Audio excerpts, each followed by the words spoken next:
আমি এখন যেগুলো দিব এগুলা ইম্পর্টেন্ট, ঠিক আছে? বাইরেও পড়তে হবে, বাট এইগুলা বেশি ইম্পর্টেন্ট, এগুলো পড়তে হবে। ওকে। আর আমি এখন যেগুলো দেবো এগুলা যদি পরীক্ষায় নাও আসে, এই তোমার সামনে যে এক্সামটা হবে ষান্মাসিক, না আসলেও এগুলা তোমার লাইফের জন্য অনেক অনেক বেশি ইম্পর্টেন্ট। কারণ কেন? কারণ হচ্ছে এই প্রশ্নগুলো আমি এখন যেগুলো তোমাকে বলবো এগুলা বেসিক ক্লিয়ার হওয়ার জন্য লাগবেই। ওকে, তাহলে চলো শুরু করি আমরা। প্রথমে দেখবা দূরত্ব ও সরণ কাকে বলে। এটা ছোট প্রশ্ন। দূরত্ব এবং সরণ কাকে বলে? আলাদা লিখতে পারো, দূরত্ব কাকে বলে, সরণ কাকে বলে। ছোট প্রশ্ন, হ্যাঁ, জাস্ট কাকে বলে।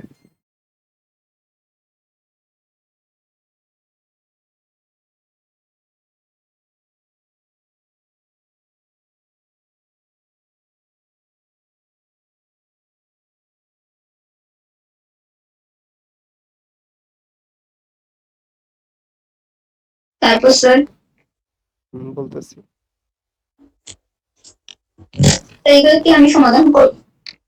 এগুলো আমি পড়াইছি, তুমি রিভাইজ দিবা, প্রবলেম হলে আমি আবার তোমাকে ঠিক করে দেবো, ঠিক আছে? বলে দিব, হ্যাঁ।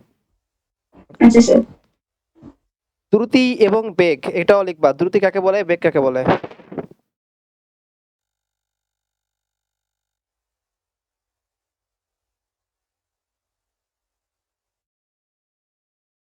তারপর স্যার আমাকে একটু বলো যে তোমার যে সিলেবাসটা দিছে 1 থেকে 5 অধ্যায়, এটা কি অনুসন্ধানী বইয়ের না অনুশীলনী বইয়ের?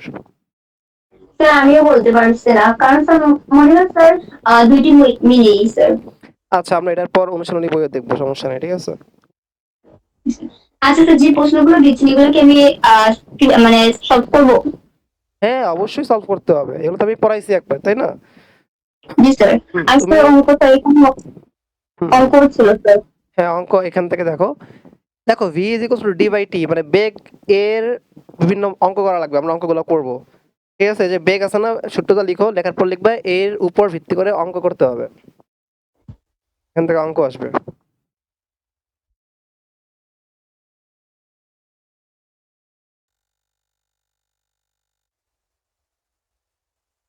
তারপর স্যার ওকে।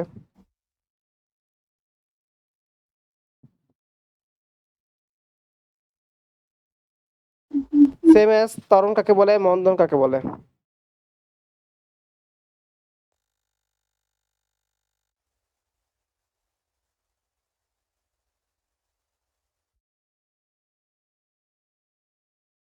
তারপর স্যার সেম ত্বরণের উপর ভিত্তি করে অঙ্ক করতে হবে, লিখো ত্বরণের সূত্রটা লিখে লিখবা, অঙ্ক করতে হবে।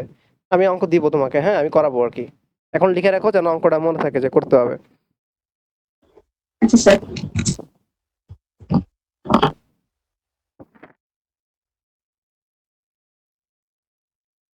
তারপর স্যার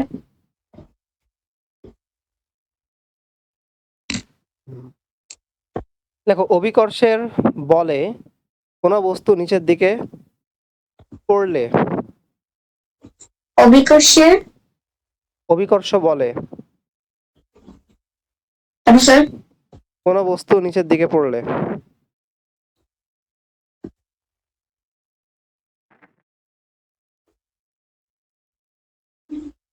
এবং একটি এবং তারপর বস্তুকে, স্যার একটি বস্তুকে মাথার চারপাশে দড়ি দিয়ে ঘোরালে, এই যে এটা ছবিতে যেমন দেখা যাচ্ছে এখানে, হ্যাঁ,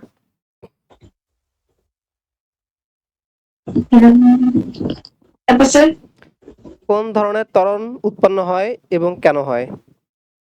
সেটা কেন্দ্রমুখী ত্বরণ না? দুইটাই লিখতে হবে, একটা হলো অভিকর্ষের দিকে পড়তেছে একটা ত্বরণ, ওইখানে একটা একরকম ত্বরণ হবে। দুইটা প্রশ্ন আমি আলাদা আলাদা করে দিতে পারতাম, আমি একবারে দিচ্ছি, ঠিক আছে। আরেকটা স্যার হচ্ছে দড়ি দিয়ে এইটা, ঘোরালে? বুঝি নাই কি। স্যার দড়ি দিয়ে ঘোরালে তারপর কি বলছেন? কি লিখছো, প্রশ্নটা পড়ো তো শুনি। অভিকর্ষের অভিকর্ষ বলে কোনো বস্তু নিচের দিকে পড়লে এবং একটি বস্তুকে দড়ি দিয়ে ঘোরালে। মাথার চারপাশে ঘোরালে, দড়ি দিয়ে মাথার চারপাশে ঘোরালে কোন ধরনের ত্বরণ উৎপন্ন হয় এবং কেন হয়, ব্যাখ্যা করো।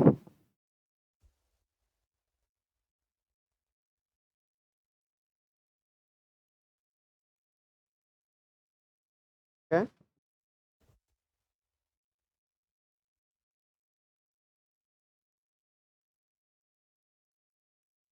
তারপর স্যার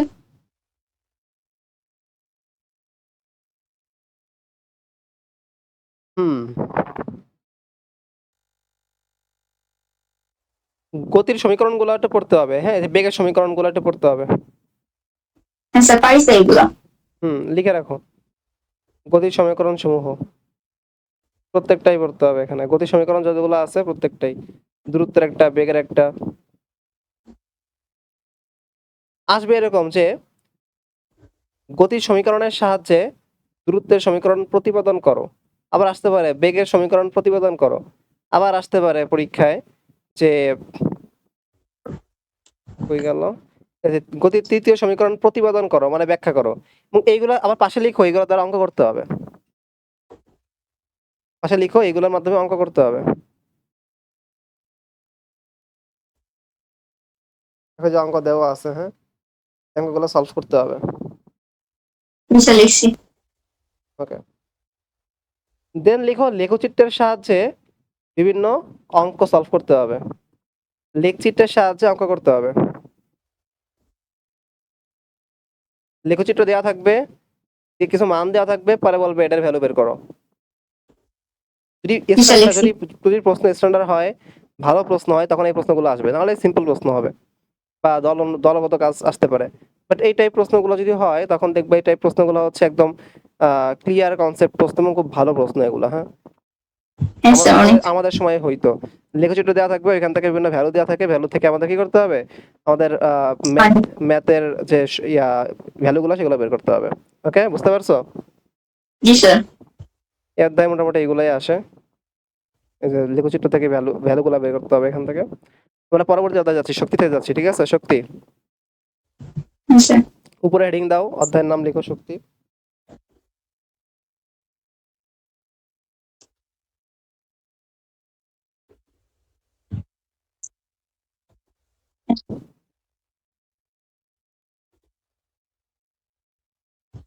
প্রথমে লিখো বিজ্ঞানের ভাষায় কাজ বলতে কি বোঝায়। বিজ্ঞানের ভাষায় কাজ বলতে কি বোঝায়?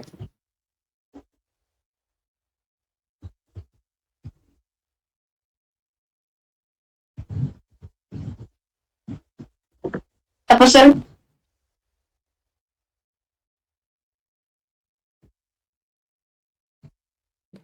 লিখছো? জি স্যার। ওকে, তারপরে লিখবা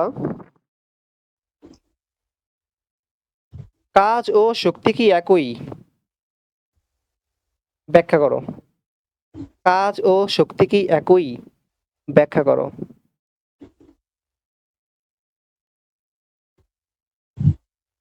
তারপর স্যার।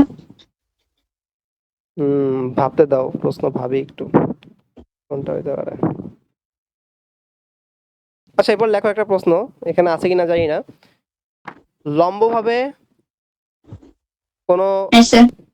কোনো কিছু করা হলে সেখানে কোনো কাজ হয় কি না? লম্বভাবে কোনো কিছু করা হলে সেখানে কোনো কাজ হয় কিনা এবং কেন? লম্বভাবে মানে যখন ভ্যালু 90 ডিগ্রি হয়, ঠিক আছে?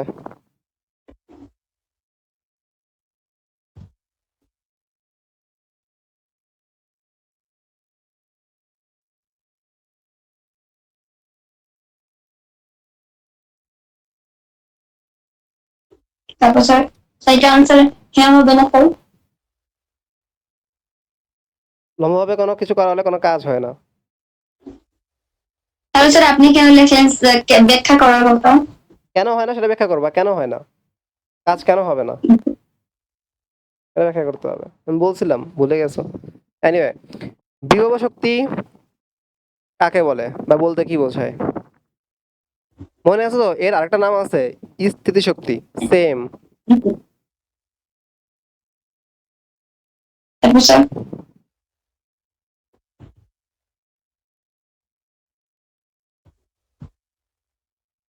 এক্সাম্পল হিসেবে তুমি আরেকটা প্রশ্ন লিখো। জি স্যার, বলেন। উম, হুম।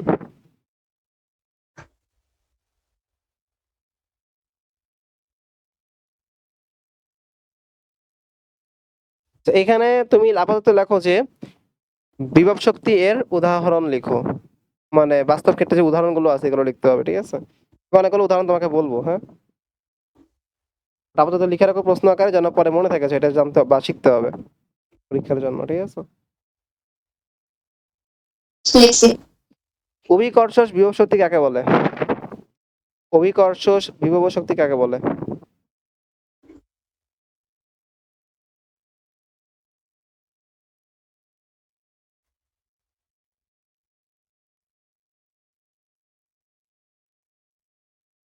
তারপর স্যার? এই সূত্র আছে অভিকর্ষজ বিভব শক্তির, এই সূত্র ইউজ করে অঙ্ক করতে হবে। লিখো অঙ্ক, অভিকর্ষজ বিভব শক্তি আর অঙ্ক।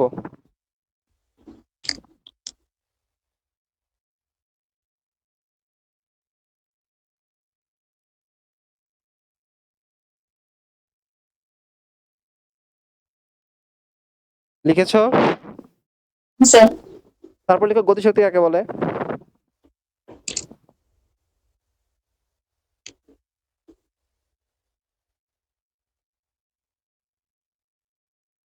তারপর স্যার? তারপর লিখো ই সমান সমান, দেখছো হাফ এম বি স্কোয়ার যে লেখা, দেখছো এটা? ওই স্যার, তারপর সেটা তো বলেন নাই। এটা লেখো, ই সমান সমান হাফ এম বি স্কোয়ার লেখো খাতায়। তারপর স্যার? পরে লিখবা যে এই সূত্রটিকে প্রমাণ করো।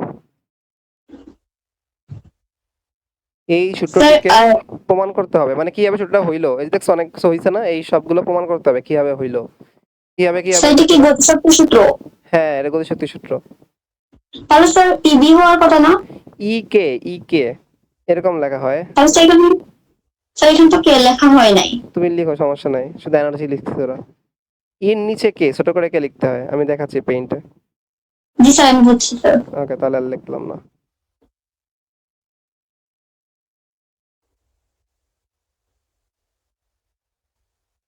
তারপর স্যার?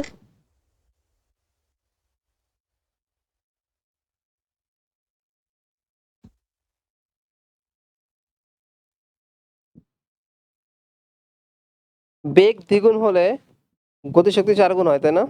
আচ্ছা, এখান থেকে একটা প্রশ্ন হতে পারে। আচ্ছা, লেখো বেশি বেগে যানবাহন যানবাহন চালালে বিপদের ঝুঁকি কেন বেড়ে যায়, কেন বাড়ে?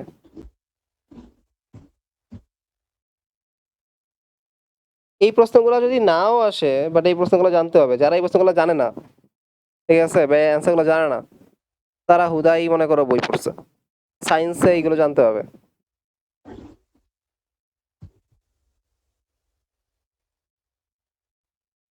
তারপর স্যার?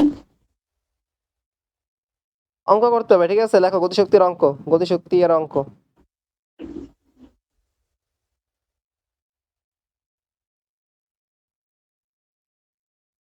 ওটা ইম্পর্টেন্ট আছে, কিন্তু এখন দিচ্ছি না আপাতত। ই সমান সমান এমসি স্কয়ার আপাতত দিচ্ছি না। ক্ষমতা বলতে কি বোঝায়? আবার লিখো না যার ইয়া বেশি, কি বেশি, টাকা বেশি তার ক্ষমতা বেশি।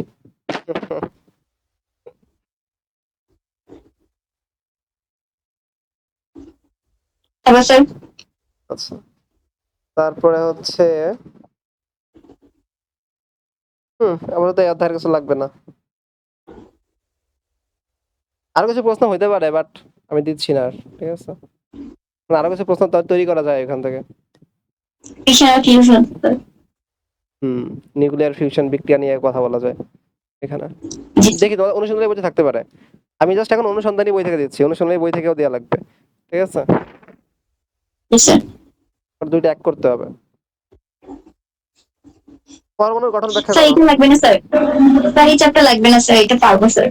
না, আমি প্রশ্ন দিতে হবে, প্রশ্ন দিচ্ছি, প্রশ্ন লেখো, এগুলো বেশি বেশি পড়বা। পারবা তো সবগুলাই, সব 1 থেকে 6 পর্যন্ত পড়াইছি, পারবা না কেন? প্রশ্নগুলো লিখে রাখো, এগুলো ইম্পর্টেন্ট। বলেন স্যার। পরমাণুর গঠন ব্যাখ্যা করো।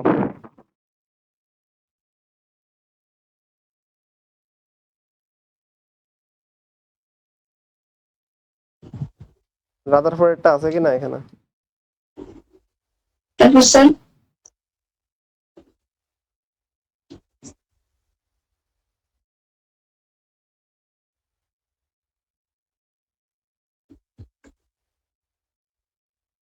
এটা প্রশ্নটা রাদারফোর্ডটা এখানে নাই যদিও, আমি বলে দিব এটা, তুমি একটু লেখো। জি স্যার। রাদারফোর্ড এর পরমাণুর মডেল ব্যাখ্যা করো।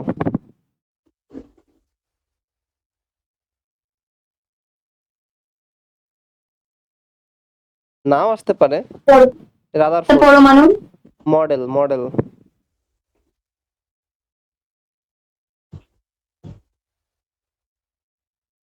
জি স্যার লিখছি। এইগুলাই উনি বলছে, যে এখান থেকে এই পর্যন্ত এইগুলাই উনি বলছে, এটুকু লিখলেই হবে।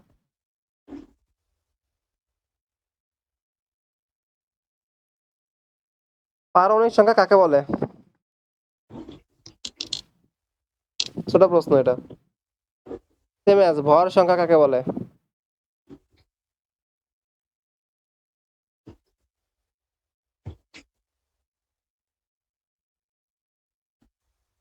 তারপর স্যার। পরীক্ষা একটা এরকম একটা দিতে পারে, ঠিক আছে?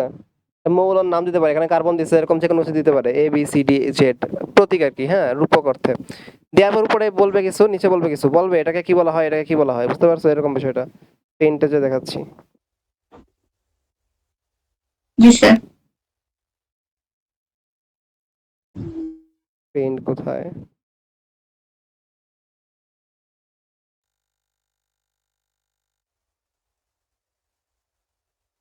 ল্যাপটপ ঝামেলা করে।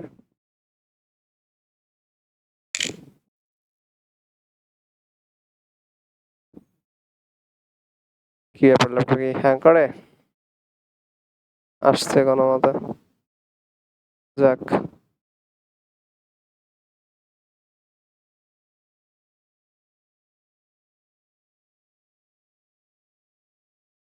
অন হোক।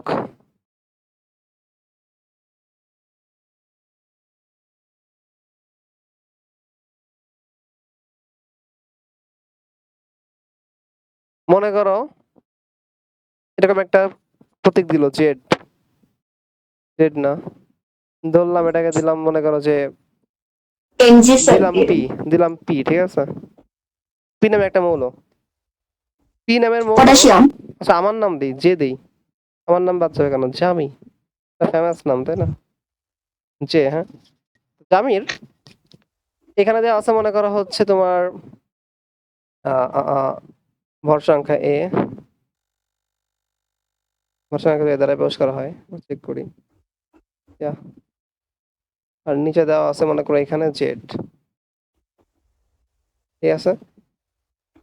আর এখানে মনে করো কিছু দেওয়া আছে, প্লাস মাইনাস বা প্লাস দেওয়া আছে, এরকম থাকতে পারে, হ্যাঁ, যদি বেশি বেশি একটু প্রশ্ন কঠিন করে আর কি। তোমাকে বলবে এখানে এ মানে কি, জেড মানে কি, ভর সংখ্যা। জেড মানে কি, এবং তখন বলবে এরকম জেড দিয়ে একটা কি করো, এটা তো মৌল লিখো। তুমি তখন লিখতে পারো কার্বন। কার্বন লিখে তুমি এরকম মৌল লিখবা, 12 6 এরকম লিখবা। লেখার পর তোমাকে বলবে নিউট্রন সংখ্যা বের করো। তো একটা থেকে একটা বের করতে হবে। যেমন আমরা জানি যে এখানে নিউটন কত হবে, এখানে 6 হবে, 12 থেকে 6। ভর সংখ্যা থেকে প্রোটন সংখ্যা বাদ দিলে কি পাওয়া যায়? নিউট্রন সংখ্যা পাওয়া যায়, ঠিক আছে? জি স্যার। এরকম একটা থেকে একটা বের করতে হবে। মনে করো দেওয়া থাকবে ভর, দেওয়া থাকবে নিউট্রন, তাহলে প্রোটন সংখ্যা কত হবে এটা বের করতে হবে। দেওয়া আছে প্রোটন, দেওয়া আছে নিউট্রন, ভর সংখ্যা কত হবে বের করতে হবে। আমরা জানি যে প্রোটন সংখ্যা নিউট্রন সংখ্যা যোগ করলে ভর সংখ্যা পাওয়া যায়। বুঝতে পারছো? এরকম কনভারসেশন বা এরকম যে কি বলে, একটা থেকে একটা বের করা, এটা আসতে পারে। বুঝছো? জি স্যার। ওকে। আইসোটোপ কাকে বলে?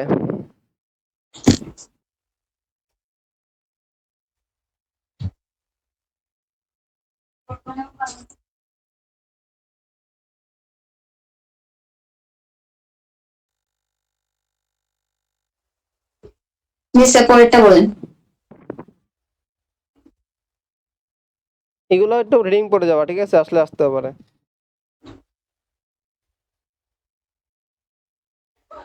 আমি দিচ্ছি না এখন।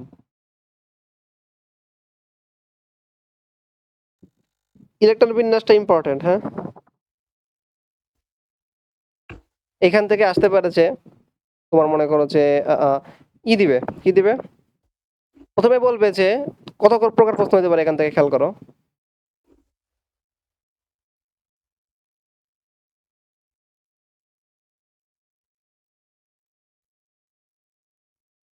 বলবে যদি সেকেন্ড কক্ষপথ হয়, মানে সেকেন্ড অরবিটাল হয়।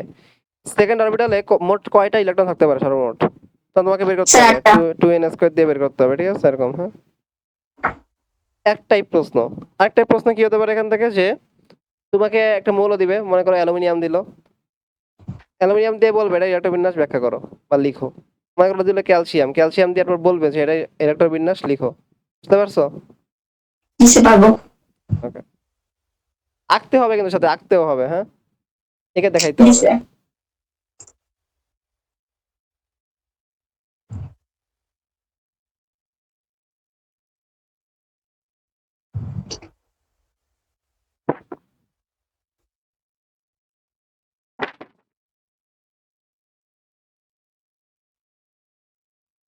খেয়াল করো, ক্যাটায়ন এবং অ্যানায়নের মাধ্যমে কিভাবে যৌগ গঠিত হয় ব্যাখ্যা করো। ক্যাটায়ন এবং অ্যানায়ন, এই যে ক্যাটায়ন, এই যে অ্যানায়ন, এই যে অ্যানায়ন, এই যে ক্যাটায়ন, এই ক্যাটায়ন এবং অ্যানায়ন এর মাধ্যমে কিভাবে যৌগ গঠিত হয়, যৌগ গঠিত হয় ব্যাখ্যা করো।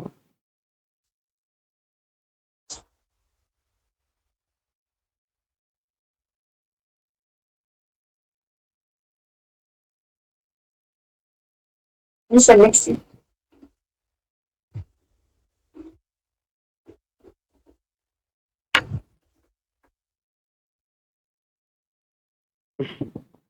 আর কিছু দিলাম না এখান থেকে, হ্যাঁ। কোষ বিভাজনে আসি, ঠিক আছে। জি স্যার। এগুলো খাতায় লিখছো না ভালো করে? হ্যাঁ স্যার লিখেছি। লেখার পর দিও, ঠিক আছে, আমার কাছে, হ্যাঁ, ছবি দিও, আমি গ্রুপে দিবানি, সবাই পড়ুক। জি স্যার।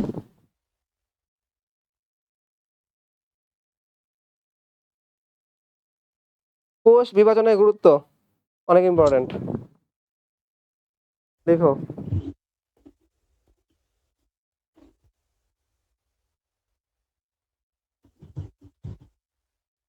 লিখছি স্যার।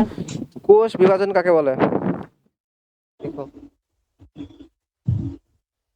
কোষ বিভাজন কাকে বলে?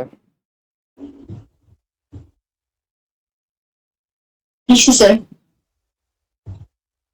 মাইটোসিস কোষ বিভাজনকে কেন ইকুয়েশনাল বা সমীকরণিক বিভাজন বলা হয়?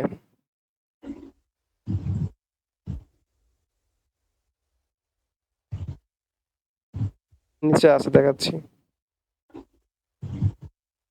না, নাই, তুমি লেখো। মাইটোসিস কোষ বিভাজনকে কেন ইকুয়েশনাল, মানে ইকুয়েশনাল হচ্ছে ইংরেজি ইকুয়েশন, হ্যাঁ, ইকুয়েশনাল মানে সমান, বা সমীকরণিক মানে সমান, ঠিক আছে, কোষ বিভাজন কেন বলা হয়?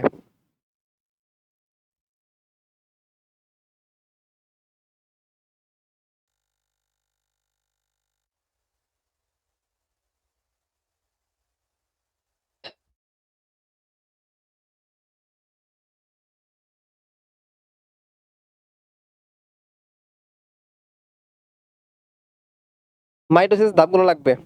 দেখো, মাইটোসিসের ধাপসমূহ বর্ণনা করো।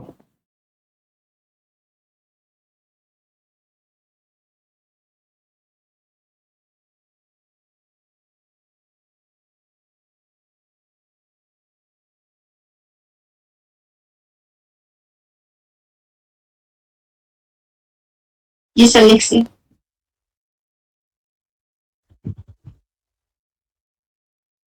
ওকে, ইয়া, তো মাইটোসিসের গুরুত্ব পড়বা, মাইটোসিসের গুরুত্বটা পড়বা, ঠিক আছে।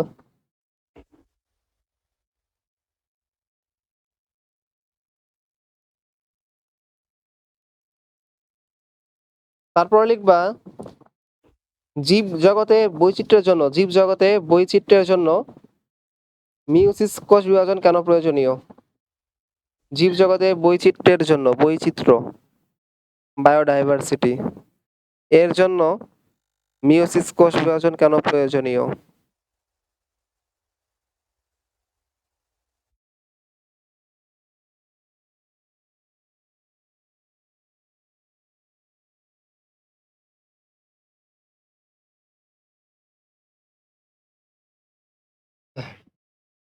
স্যার লিখছি।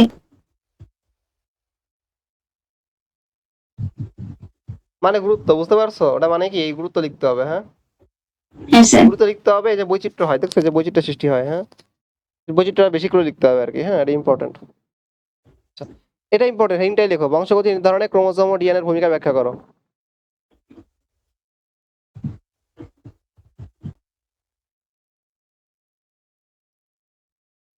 বংশগতি নির্ধারণে ক্রোমোজোম ও ডিএনএ এর ভূমিকা ব্যাখ্যা করো।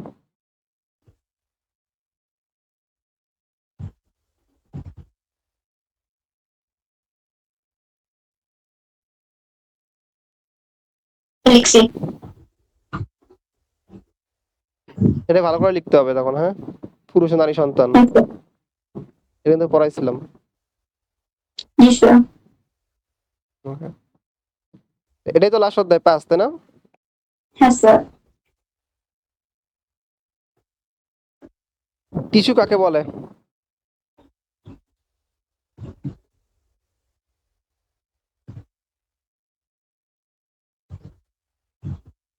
তারপর স্যার। ভাজক টিস্যু এর বৈশিষ্ট্য লিখো।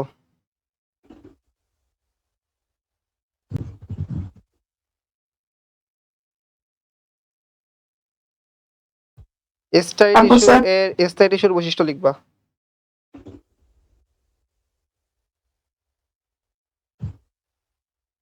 তারপর স্যার। এগুলো লাগবে, বাট আমি এখন দিচ্ছি না, আমি দেখবো অনুশীলনী বইতে আছে কিনা। যেগুলো বাদ দিচ্ছি এগুলো দেখবো অনুশীলনী বইতে আছে কিনা, যদি থাকে তখন দিব, ঠিক আছে? Okay sir. বাট যেগুলো না দিলেই নয়, সেগুলো আগে দিচ্ছি।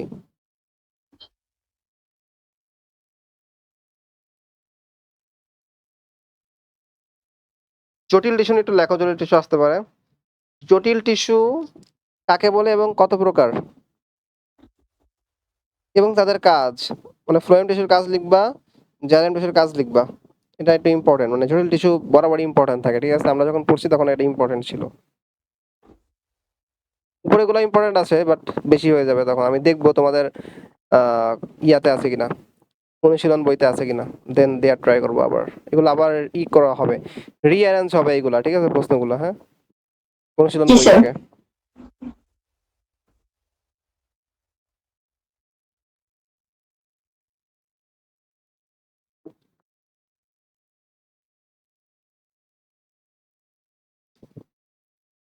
পাইন গাছ, ওয়াও।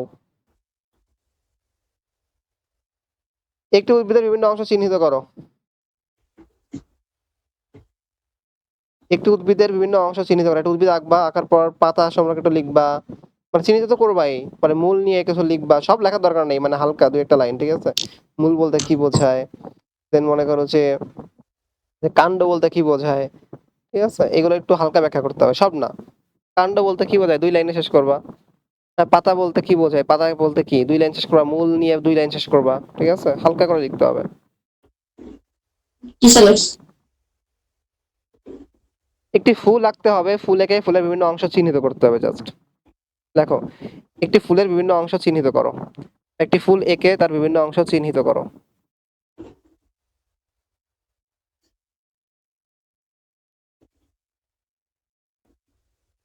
তারপর স্যার। ব্যাপন প্রক্রিয়া ব্যাখ্যা করো।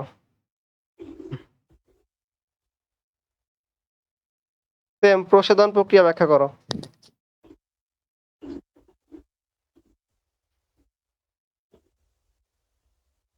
জি স্যার। উদ্ভিদের পরিবহন ব্যবস্থা ব্যাখ্যা করো। উদ্ভিদের। পরিবহন ব্যবস্থা, পরিবহন ব্যবস্থা।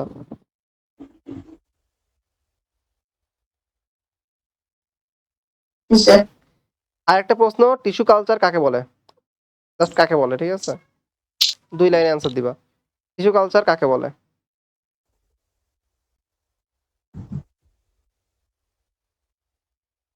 এই যে এটাই, গবেষণাগারে কোনো টিস্যুকে পুষ্টি সরবরাহের মাধ্যমে আবাদ বা কালচার করাই হলো টিস্যু কালচার বা টিস্যু আবাদ। ওকে, জি স্যার বুঝছি। এগুলা বেশি পড়তে হবে, এগুলা না আসলেও পড়তে হবে। কারণ এই তুমি যদি এগুলো না পারো, বা যদি কেউ এগুলো না পারে, এই প্রশ্নের অ্যান্সার গুলো, তখন সেই সায়েন্স কেন পড়ছে? সায়েন্স পড়তে গেলেও লাগবে। ওকে, জি স্যার। আমরা এছাড়া অনুশীলন বই থেকে দেখবো, আর অনুশীলন বই থেকে রিঅ্যারেঞ্জ করবো প্রশ্নগুলোকে, হ্যাঁ।